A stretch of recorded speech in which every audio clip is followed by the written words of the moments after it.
कहते हैं दूध का जला छाछ को भी फूक फूक कर पीता है। ये कहावत मौजूदा वक्त में कांग्रेस पर बिल्कुल सटीक बैठती है।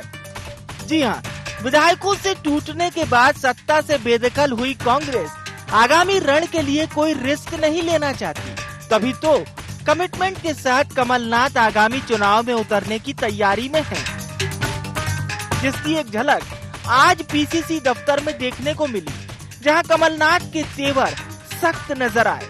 मौका था पीसीसी कार्यालय में आयोजित प्रदेश भर के कांग्रेस नेताओं के साथ हुई बैठक का। बैठक में कमलनाथ खासे नाराज दिखे। बैठक में फटकार लगाते हुए कमलनाथ ने कहा कि मुख्य कांग्रेस से बेहतर तो बाल कांग्रेस काम कर रही है, उनमें आपसे ज्यादा उत्साह नजर आता है। कमलनाथ यही नहीं रुके, निष्क्रिय पदाधिकारियों और विधायकों के कामकाज से भी नाराज नजर आए और आगामी दिनों में बड़ी सर्जरी के संकेत दे दिए। स्पष्ट कहा कि यदि आपके पास पार्टी और संगठन के लिए समय नहीं है तो अभी बता दो। अब नीचे लेवल तक आपको काम करना पड़ेगा और इसमें हवाबाजी नहीं चलेगी। प्रक्रिया के तहत हम कई जिलाध्यक्ष हटेंगे, कई लोगों का रिपोर्ट कार्ड अच्छा है वो बने रहेंगे, कई रिपोर्ट कार्ड कमजोर है उनको हटा के दें। हमारी कोशिश है कि अधिकतम हम उन युवाओं को मौका दे जो यूथ कांग्रेस की दहलीज पार कर गए हैं और कांग्रेस की दहलीज पे खड़े हैं। वहीं कांग्रेस की कवायद से बीजेपी भले ही इत्तेफाक नहीं रखती है, लेकिन कांग्रेस पर तंज कसने में देरी नहीं की। बीजेपी ने कहा कांग्रेस कितनी भी बैठकें कर ले, कुछ होने वाला नहीं है। कमलनाथ जी ठीक कह रहे हैं। जनता के आशीर्वाद से भारतीय जनता पार्टी आज दुनिया की सबसे बड़ी पार्टी है। एक भ्रष्टाचार विहीन सरकार जो केवल और केवल विकास और देश के सभी वर्गों को सरकार होने का या सरकार का लाभ कैसे मिल सकता है योजनाओं का, उस पर पूरा फोकस होता है। तो इसलिए जनता का यह आशीर्वाद जब तक भारतीय जनता पार्टी के साथ है और जो अभी रहने वाला है, तो स्वाभाविक है कि कमलनाथ जी की चुनौती कम होने वाली नहीं है। कुल मिलाकर कमलनाथ भले ही संगठन से सर्जरी की बात कर रहे हैं, लेकिन ये बड़ी चुनौती है, क्योंकि सर्जरी से उपजने वाली नाराजगी पार्टी को मुश्किल में डाल सकती है। ऐसे में सर्जरी की ये राह कमलनाथ के लिए आसान नजर नहीं आ रही है। अब देखना होगा कि कमलनाथ संगठन में कैसा बदलाव करते हैं और 23 से पहले संगठन को कितनी मजबूती दे पाते हैं। Bureau report, IND 24।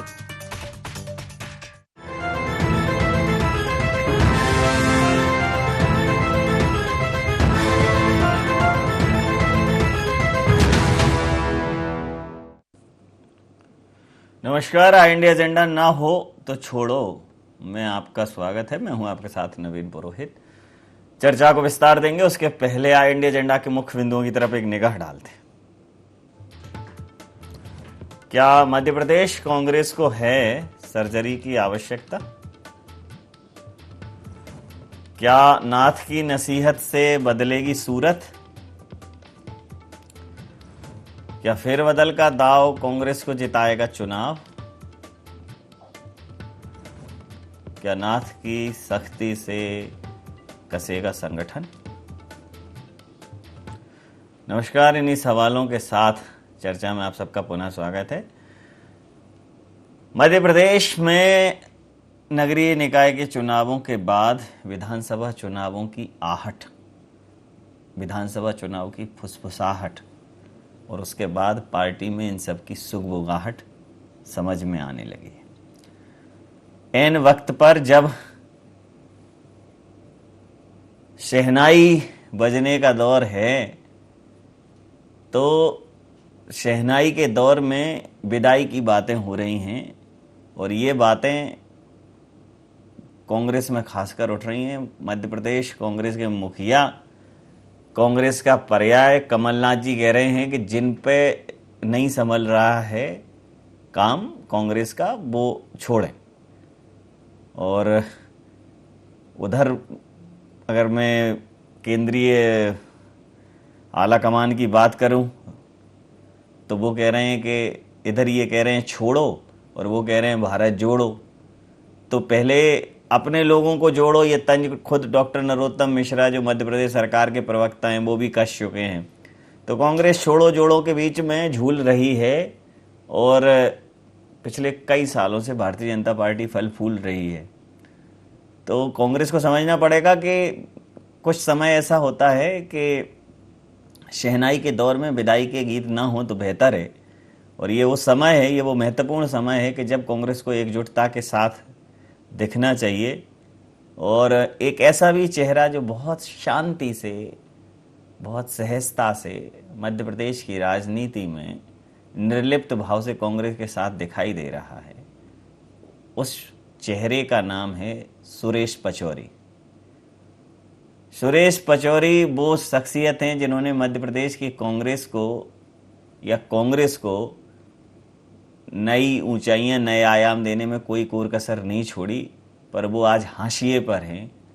और उनकी इस ईमानदारी का, उनकी इस निष्ठा का अगर यही परिणाम है तो भारी मन से किसी भीष्म प्रतिज्ञा के कारण वो भले ही जुड़े रहें, लेकिन अंदर ही अंदर वो टूट रहे होंगे और ऐसे बहुत सारे कार्यकर्ता अंदर ही अंदर छूट रहे होंगे। ये कांग्रेस को समझना पड़ेगा कि आपसी पॉलिटिक्स कम करें, एक ही व्यक्ति पे सारी चीज़ें रहें, या आगामी आने वाली पीढ़ी के लिए मार्ग प्रशस्त करने के चक्कर में या मार्ग प्रशस्त करने की अभिलिप्सा में कहीं वर्तमान के योद्धाओं को दरकिनार करने की कवायद तो नहीं चल रही है। तो कांग्रेस को यह समझना तो पड़ेगा कि जोड़ने के दौर में छोड़ने की बातें ना हो, खासकर कुनवे में ना हो।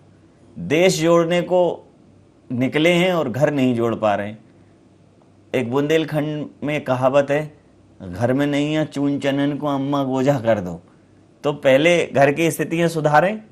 कड़वी है, टेढ़ी है, पर मेरी है, ये बात तो कांग्रेस को समझना पड़ेगा। इसी मुद्दे पर करेंगे चर्चा। अवनीश बुंदेला, उन्हीं के मुंह से, बुंदेले हरबोलों के मुंह से ही सुनेंगे कांग्रेस की कहानी के कौन कांग्रेस मर्दानी होगी कि नहीं होगी।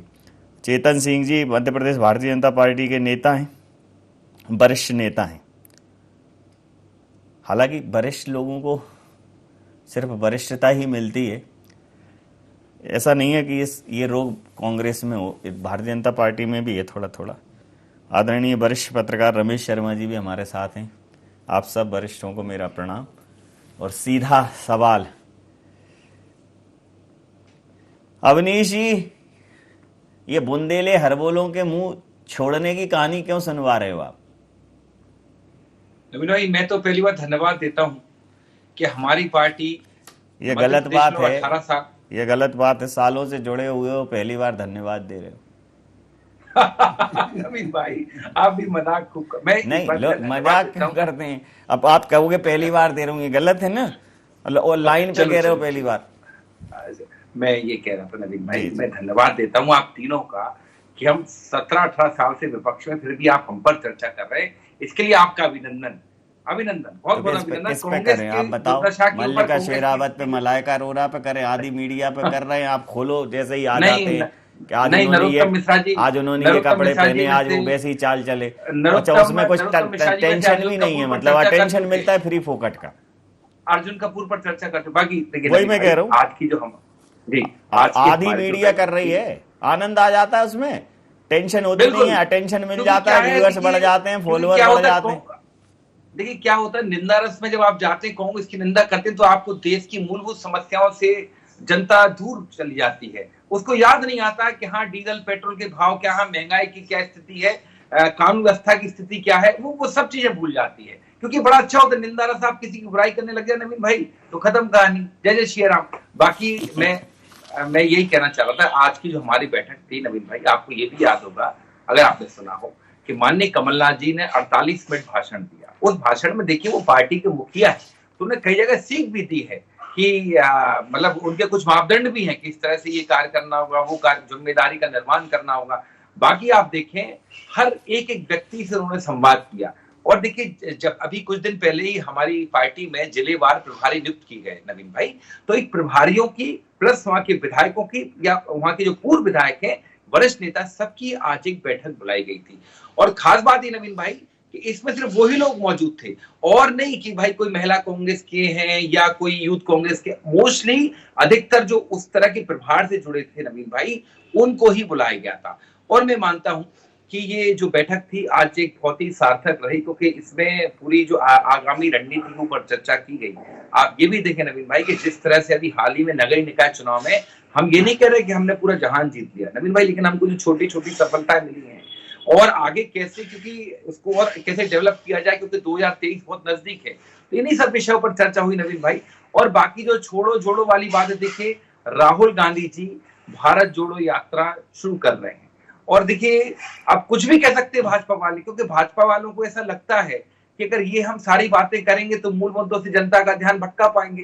तो देखिए राहुल जी अपनी यात्रा शुरू कर रहे हैं। भाजपा ठीक है, आप विपक्षी दल हो, आप सत्ता में हो, आपको जो कहना आप कहिए, आपका स्वागत है, लेकिन हम अपना काम करेंगे। और सबसे बड़ी बात, भारतीय जनता पार्टी में कितनी सारी बैठकें होती है, कितने सारे प्रशिक्षण शिविर होते रहते हैं नवीन भाई, हम तो कभी उन पर ध्यान नहीं देते। मतलब उनके नेता तो विधायकों को 4-4 बार के विधायकों को नालायक तक कह देते हैं, ये तक कह देते हैं पार्टी छोड़ दो, घर बैठो, और पता नहीं किस तरह के बयान, उमा भारती के भी बयान आ जाते हैं नवीन भाई, हम उन पर ध्यान नहीं देते हैं। लेकिन मुझे ऐसा लगता है सत्ताधारी दल ने एक तरीका अपनाया है कि कांग्रेस को निरंतर कोसो, निरंतर गाली दो, जिससे क्या होगा, आप मूल मुद्दों से जनता का ध्यान भटका पाएंगे। और मुझे लगता है कहीं ना कहीं आपकी बातों का मीडिया जवाब को ले भ्रमित कर रहे हैं। आपकी बातों का जवाब ले लेता हूं। चेतन जी, क्या ये नया तरीका है कि तमाम इधर उधर की बातें कर दो कि उनके यहाँ ये टूट रहा है, वो छूट रहा है, वो हाशिए पर, इससे मूल समस्याओं से ध्यान जो है भटकाया जा सके? नवीन जी, क्या प्रदेश की जनता मूल विषयों पर कोई भी पार्टी, कोई भी सरकार काम नहीं करेगी तो क्या उसके, क्या वो सरकार जो चाहे नीतीश जी निर्णय नहीं कर सकती उसके साथ रहेंगे? क्या वो सरकार जो विपरीत परिस्थितियों में भी जनता जनार्दन के लिए अपने सारे दरवाजे खोल कर रखती है और जन कल्याण के काम निरंतर करती रहती है? कोरोना की विपरीत परिस्थितियों के बाद सरकार से लेकर सरकार में रहने वाली पार्टी का एक एक कार्यकर्ता चप्पे चप्पे पर अपने सामर्थ्य के अनुसार लग जाए, क्या उसके साथ लोग नहीं जाएंगे? ये कहने और करने में बहुत अंतर है। अगर केवल गाल बजाने से अगर प्रदेश चल जाए, देश चल जाए, तो फिर तो बाकी करने की जरूरत नहीं है। कई मेरे मित्र अवनीश जी कह रहे हैं कि भारतीय जनता पार्टी कहती है करती नहीं है। धन्य है आपकी और आपकी पार्टी की सोच पर कि लगातार इतने वर्षों से इतने चुनाव हारने के बाद भी अगर आप सुई का कांटा आकर के टिका है कि भारतीय जनता पार्टी कहती नहीं, गाल बजाती है, कहती नहीं, भ्रम पैदा करती, कहती नहीं है, कुछ करती भी नहीं है। तो आपकी सोच को क्या कह सकते? यही कहूंगा कि भारतीय जनता पार्टी जो कहती है वो करके दिखाती है, ये हमारी ताकत है। भारतीय जनता पार्टी का कार्यकर्ता अपने विचारों के लिए जीता है, अपने विचारों के लिए मरता है, ये भारतीय जनता पार्टी का सामर्थ्य है। भारतीय जनता पार्टी से देश के नव निर्माण में निरंतर कार्य, भारतीय जनता पार्टी की सरकार की उपलब्धि, भारतीय जनता पार्टी की सरकार का सरोकार आम आदमी से गरीब आदमी खाली तक है, ये भारतीय जनता पार्टी का सरकार है। अब इसके बाद अगर कांग्रेस को तो मेरे को कुछ नहीं कहना। भारतीय जनता पार्टी करता, भारतीय जनता पार्टी का संगठन। दोपहर को एक टीवी चैनल पर सुन रहा था जिसमें कह रहे थे कि हमारे मंडलम और सेक्टर को मजबूत करना पड़ेगा। आदरणीय कमलनाथ जी कह रहे थे कि जो प्रभारी हैं वो सीधे रिपोर्टिंग मुझे करें, आपकी रिपोर्ट दाएं बाएं लीक नहीं होगी। जहां कार्यकर्ताओं और नेताओं में आपस के भरोसे का संकट पैदा हो, वो संगठन कभी नहीं चल सकता। आप संगठन को सेक्टर और मंडलम पर अभी लाने की बात कर रहे हो। भारतीय जनता पार्टी का हर पोलिंग के बूथ पर बैठा हुआ कार्यकर्ता चप्पे चप्पे पे, पन्ने पन्ने पर अपनी उपस्थिति दर्ज कराता है। मैं ज्यादा दूर नहीं जाना चाहता हूं जी, इसी शहर में आप भी रहते हैं, इस शहर में मैं भी रहता हूं। ईमानदारी से आप बताइए कि नगरीय निकाय के चुनाव में कितने पोलिंग बूथों पर आपके एजेंट बैठे थे, और अगर कितने एजेंट अगर बैठे भी थे तो वो कितने दिल के साथ कांग्रेस के कार्यकर्ता के रूप में काम कर रहे थे? ये कभी आत्ममंथन करिए आप। ये मैं कोई आरोप प्रत्यारोप की बात नहीं कर रहा, ये प्रत्यक्ष जो मैंने देखा है। इस शहर में लगभग 30 से 40% स्थानों पर कांग्रेस के पोलिंग एजेंट नहीं है।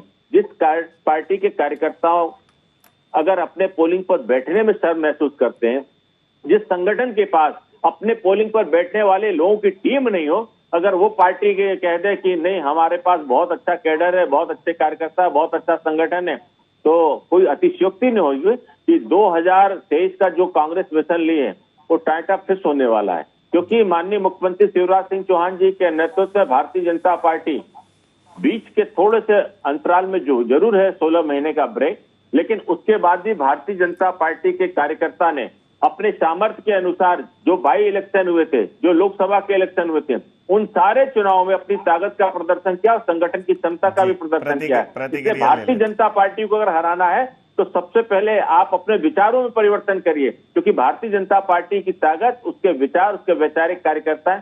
शायद कांग्रेस के पास इस तरह के कार्यकर्ताओं की और इस तरह की लीडरशिप दोनों के बहुत बड़ी आवश्यकता है। वर्तमान में तो मुझको नहीं दिखता है नवीन जी की मध्य प्रदेश में कांग्रेस के पास इस प्रकार का कोई कैडर हो। भविष्य क्या कहेगा मैं नहीं जानता, लेकिन भविष्य इतना जरूर कहता है कि मध्य प्रदेश की जनता फिर से भारतीय जनता पार्टी को 2023 का बहुमत देने को तैयार है। आनंद करिए, फिर क्या है जब आपको पता। सर, एक तरफ तो राहुल जी देश जोड़ने, भारत जोड़ो आंदोलन कर रहे हैं, अभियान चला रहे हैं। एक तो नाम बहुत महत्वपूर्ण है, नाम मायने रखता है। इस मामले में भारतीय जनता पार्टी भी फेल है और कांग्रेस तो फेल है ही, क्योंकि कांग्रेस तो परिणामों में फेल हो रही है। भारतीय जनता पार्टी भले ही परिणामों में जीत रही हो, लेकिन बहुत गहरा मूल्यांकन करेंगे तो वो भी फेल हुए हैं, क्योंकि जब भी वो देश के लिए नारा गढ़ते हैं तो वो हिंदी, हिंदुत्व, राष्ट्र और अखंड भारत और परम वैभव ये सब बात करते हैं, लेकिन उनके जो स्लोगन होते हैं, उनके जो नारे होते हैं, वो फिर उनको भी अंग्रेजी दिखती है, उनको शाइनिंग इंडिया दिखता है, उनको न्यू इंडिया दिखता है, लेकिन भारत कहीं ना कहीं उनको बाद में नजर आता है। ये दोनों नारों की बात मैं कर रहा हूँ, दोनों कार्यकाल में। अब जब देश एक भारत गौरव, अब नाम देना चाहिए भाई। ये तो जोड़ो और छोड़ो तो 47 के पहले की बात थी, 53 तक तो सब जुड़ गए, अब क्या जोड़ना चाहते हैं? अभी तो पार्टी जोड़ो और भारत गौरव या भारत एकता, नाम बहुत महत्वपूर्ण है। शब्द शब्द की बात अलग है, हृदय तक जाते हैं। मुख से निकले इसके पहले सोच समझ कर बोलो, तो वो ये तराजू तौल के तब मुख बाहर आने वाली स्थिति है ना। कांग्रेस उस शब्दों को, कांग्रेस उस विचार को समझ नहीं पा रही है कि इनकी छोटी छोटी चीजों को भारतीय जनता पार्टी एक अलग तरीके से निरूपित करती है। पूछ ही रहे हैं भारतीय जनता पार्टी के लोग कि भाई क्या जोड़ने जा रहे हैं, कहाँ टूटा हुआ दिख रहा है, पहले पार्टी तो जोड़ लें, क्या कहें?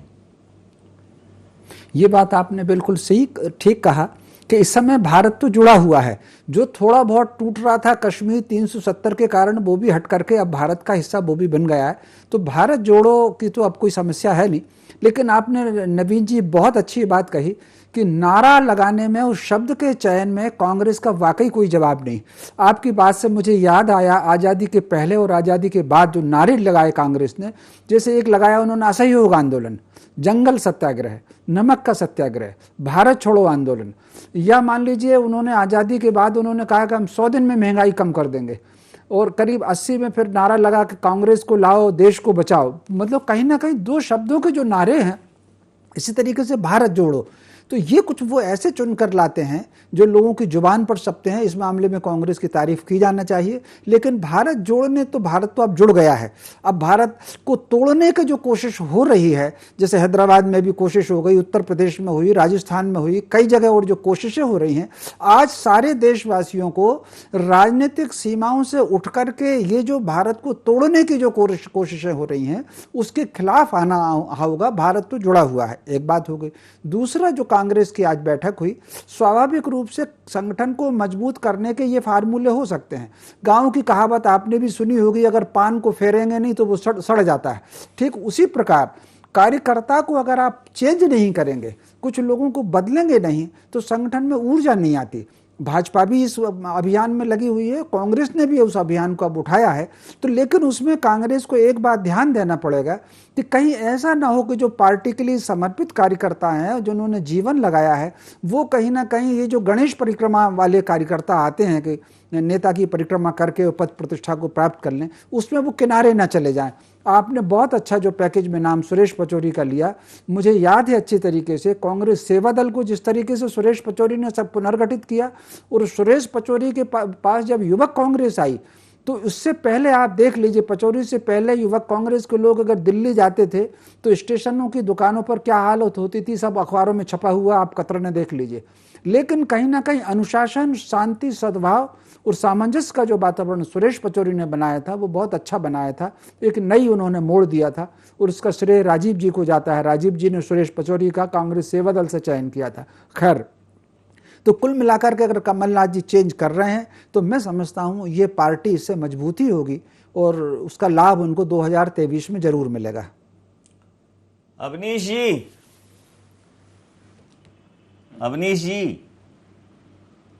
जी बताइए, ये जो जुड़े हुए को क्यों जोड़ना है?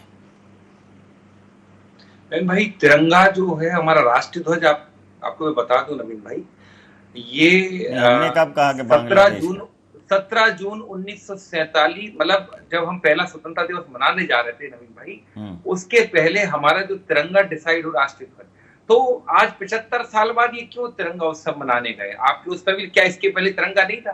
देखिए, आप कह रहे हैं जोड़ो वाली बात इसलिए आई नवीन भाई कि जिस तरह से मॉब लिंचिंग हो रही है, जिस तरह से पूरे देश में नफरत का माहौल फैल रहा है, जिस तरह से आप देखें जो जिम्मेदार व्यक्ति हैं, मैं तो कहता हूं कि उसका नाम अच्छा दिया जा सकता है ना, भारत गौरव, देखिए भारत बंधन। नवीन भाई मैं आपको बताऊं, कई सारे नाम भाजपा भी देती है, अगर उन नामों पर भी हम नाम, मैंने कहा ना कि मैं बिल्कुल ऐतराज है मुझे भारतीय जनता पार्टी के शाइनिंग इंडिया और न्यू इंडिया पे।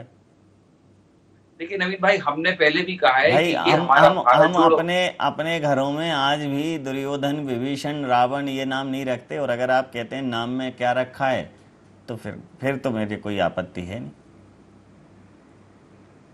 नवीन भाई, एक बात आप समझे, भारत जोड़ो अभियान कांग्रेस पार्टी का अभियान नहीं है। हमने पूर्व में भी कहा है कि इसमें कांग्रेस का झंडा तक नहीं हम उपयोग करेंगे। बाकी ये है कि भारतीय जनता पार्टी के पेट में दर्द हो रहा है, ये अलग बात है, क्योंकि देखिए ये है कि भारतीय जनता पार्टी, चाहे राहुल गांधी जी हो, उनसे देश स्तर पर, नेशनल स्तर पर डरती है, और मैं मध्य प्रदेश की बात करूं तो यहाँ कमलनाथ जी के नाम से डरती है। वो डर हमें नवीन जी अच्छा लगता है, क्योंकि आप देखें आज भी हम पिछले 20 मिनट से हम चर्चा इस पर नहीं कर रहे हैं कि कल जबलपुर में एक चचेरी बहन का 2 भाइयों ने मिलकर बलात्कार किया, उसके साथ उसकी दादी के साथ भी दरिंदगी की। मतलब सत्ताधारी पार्टी का असफलता की बात नहीं कर रहे, हम कांग्रेस की बात कर रहे हैं, हम आज की बैठक की बात कर रहे हैं। नवीन भाई, हम मानते हैं हमारी बैठक सफल, ये जो डर दिख रहा है, ये मूलतः समाज का चरित्र है। नवीन सरकारें सिर्फ सजा दे सकती हैं। देखिए ये ऐसा नवीन भाई, मैं बिल्कुल डिफेंड नहीं कर रहा हूँ, मैं बिल्कुल डिफेंड नहीं कर रहा हूँ, लेकिन पोस्टमार्टम कर रहे हैं। बस कांग्रेस ने क्या किया? कांग्रेस कभी हम सत्ताधारी पार्टी की तरफ बोले नवीन भाई? बोल रहा हूँ, महंगाई कम क्यों नहीं हुई? 2000 के नोट में चिप क्यों नहीं निकली जो इन्होंने कहा था चिप निकलेगी? अच्छा, एक बात बताओ कि मैं अगर ये सारी चीजें मान लो मैं अगर सारी चीजें बोल लूं, मैं ये सारी चीजें बोल दूं, मैं ये सारी चीजें बोल दूं, अवनीश जी, राहुल गांधी, अवनीश जी, चर्चा कर लेना, अवनीश जी, इस पर हमारे सरकार भी चर्चा कर लेते हैं। अवनीश जी, भारत छोड़ो आंदोलन की बात कर रहे हैं, अवनीश जी, भारत छोड़ो आंदोलन क्या था? अंग्रेजों के लिए था। अवनीश जी, अब आप झुठला दो, पानी पीजिए, स्वतंत्रता, पानी पीजिए, मुझे पानी नहीं पीना, कूल हो जाए। मेरी बात सुनिए, मैं अगर ये सारी चीजें बोल दूंगा, मैं अगर ये सारी चीजें बोल दूंगा तो आप क्या बोलेंगे, मुझे ये तो बताओ। देखिए, मैं तो नवीन भाई आश्चर्य करता हूं, मुझे समझ में नहीं आता है कि मुझे कब बोलना है, क्योंकि मैं बोलता हूं मेरे साथ आप भी बोलते हैं, और ये हमेशा होता है। नहीं, ऐसा नहीं है। मैं फिर भी चुप हो जाता हूँ। नहीं, मैं आप कहाँ चुप हो? अरे आप नहीं, मैं सब अरे भैया, मेरे को डर लग रहा है, धमका रहे हो आप ये जो अब आप क्या हो रहा है ना, अब आप क्या हो रहा है, एक्सपीरियंस का लाभ उठा रहे हो। अब आप मुझे मानसिक रूप से टॉर्चर कर रहे हो। सीरियसली मैं लाइन पर कह रहा हूँ ये बात भाई, यही तो है। अब ये टैक्ट हैं आपके भाई। मेरा कहना ये है, मैंने तो पहले कहा है कि इन्होंने साइनिंग इंडिया, न्यू इंडिया जैसे नारे उठाए, इन्हें भारत नहीं दिख रहा है, बात भारत की करते, कहा है इनसे। लेकिन अगर हम ऐसी छोटी बात करेंगे, एक बात बताइए, एक बलात्कार को उधर जब कांग्रेस राजस्थान में होते हैं जला दिया जाता है, तो इस पर आपकी प्रतिक्रिया क्या? उस आप वैसे जोड़ते हैं? राजस्थान में इसके कांग्रेस को वो नेहरू जी की सदाशयता और कांग्रेस को वो राजस्थान में नेहरू जो जी की घटना हुई, सदा उसमें सहायता भाजपा के चाहिए। नेता मैंने निकल सर के रहे हैं, उसके बारे में आप क्या कहेंगे नवीन भाई, मुझे बताएं। नहीं, भाजपा में आप जो कहिए दर्जी ना की उसके हत्या बारे हुई में। बाद में उसका हत्यारा भाजपा का नेता निकला, उसके बारे में दो चर्चा हो जाए जरा, दो बातें बोल दे भाजपा की प्रवक्ता। नहीं बोल पाएंगे। वो गलत है, उसको सजा मिलनी चाहिए उस निकृष्ट व्यक्ति को। बिल्कुल। देखिए नवीन भाई, कांग्रेस पार्टी, कांग्रेस का नेता किसी भी दुराचारी अत्याचारी के साथ नहीं है, चाहे वो राजस्थान में हो, मध्य प्रदेश में हो, छत्तीसगढ़ में, उत्तर प्रदेश में। हम तो साफ कहते कोई भी दुराचारी आप लेकिन अत्याचारी हो, धमकाया मत उसको करो। सजा दो। लेकिन ये किस तरह का जनतंत्र है नवीन भाई कि यहाँ पर जजों को आकर कहना पड़ता है। राहुल जी ने एक जज अगर कोई निर्णय देता है तो उसके ऊपर 15 जज आपत्ति लेते हैं। ये किस तरह का लोकतंत्र है नवीन भाई, ये भी तो बता दें। आप मीडिया को नहीं धमकाया करो, आपसे तो इतनी उम्मीद कर सकते हैं, क्योंकि राहुल जी ये कहते हैं कि अगर आप मेरे विचारों से सहमत नहीं हैं, किसी बड़े दार्शनिक की पंक्तियां हैं, तब भी मैं आपकी असहमति का, आपके विचार का सम्मान करता हूं। ये होती है अभिव्यक्ति की स्वतंत्रता की मूल। अब चूंकि आपने इतना, आप और हमारी चर्चा में बहुत ज्यादा समय मिल गया, आप छोटी सी प्रतिक्रिया चेतन सिंह जी से लूंगा। चेतन जी, किस्मत का खा रही है भारतीय जनता पार्टी। वरिष्ठता के मामले में और निष्ठा के मामले में आपके यहाँ भी बहुत लोग बस टूट ही नहीं रहे हैं, लेकिन दरकिनार तो किए गए हैं। और कुछ चीजें ऐसी हुई हैं जिसमें शाइनिंग इंडिया, न्यू इंडिया और अंग्रेजी सर चढ़कर बोली है अखंड भारत में। देखिए नवीन जी, अगर भारतीय जनता पार्टी का अगर संगठन कोई गलती करेगा तो निश्चित रूप से देश की जनता रिमोट कंट्रोल लेकर के बैठती है, आपको ठीक कर देगी। और अगर हमने कहीं गलती की है तो उसने हमको ठीक भी किया कि नहीं ये इनकरेक्ट है, ये करेक्ट, हमें कोई आपत्ति नहीं, क्योंकि जनता ही लोकतंत्र की भगवान है।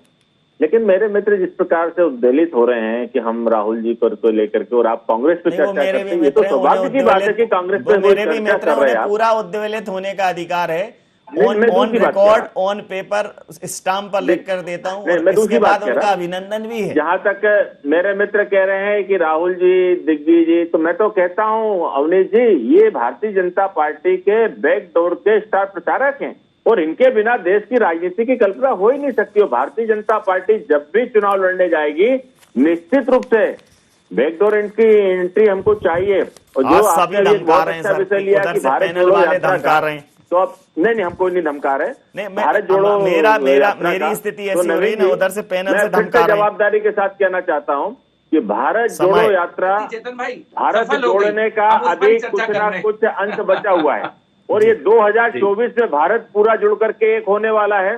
इस बात के लिए देश और देश की जनता को तैयार होना चाहिए। और देश के माननीय प्रधानमंत्री नरेंद्र भाई मोदी जी इस देश को सुखद खबर 2024 से जरूर देंगे।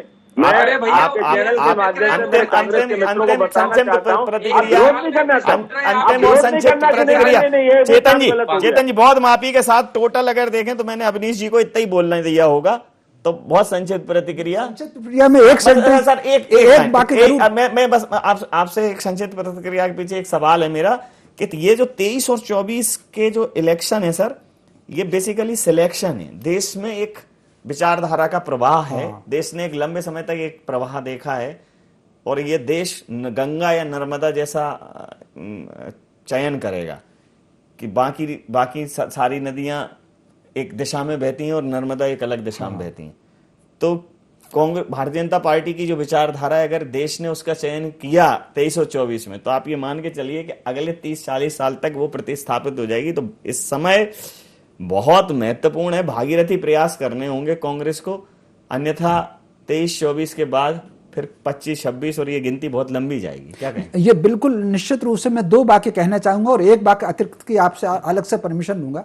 निश्चित रूप से इस समय जो देश में वातावरण बन रहा है स्वत्व और स्वाभिमान का, कहीं ना कहीं भारतीय जनता पार्टी ने इस बात को पकड़ा है और वो स्वत्व स्वाभिमान पर जोर दे रही है। 23 और 24 में मान करके चलिए कि इसको लेकर के ही होगा। अब मैं अविनीश जी के जैसा, उनको गुस्सा आता है अविनीश जी को, उस पर मुझे आश्चर्य नहीं होता। उसका कारण है, उसका कारण यह है कि हजार उनको आता है हमारी बात पर गुस्सा, हमें उनके गुस्से पर प्यार आता है। अविनीश सुन लो, एक मिनट अविनीश सुन लो। रमेश जी, अरे दादा, और सुन तो नवीन लो जी, अवनीश। कृपया करके ये बात मत कर, गुस्सा नहीं आता, गुस्सा नहीं थी क्या सर होता है? अब सर ये सब धमका रहे हैं, बहुत माफी के साथ में ये बहुत बहुत माफी के साथ बिल्कुल अंतिम प्रतिक्रिया, अंतिम शब्द इस चर्चा के अंतिम शब्द आप समस्त महानुभावों का बहुत बहुत धन्यवाद और नो कमेंट, चर्चा समाप्त। IND एजेंडा में नहीं, आप बने रहिए IND 24 के साथ।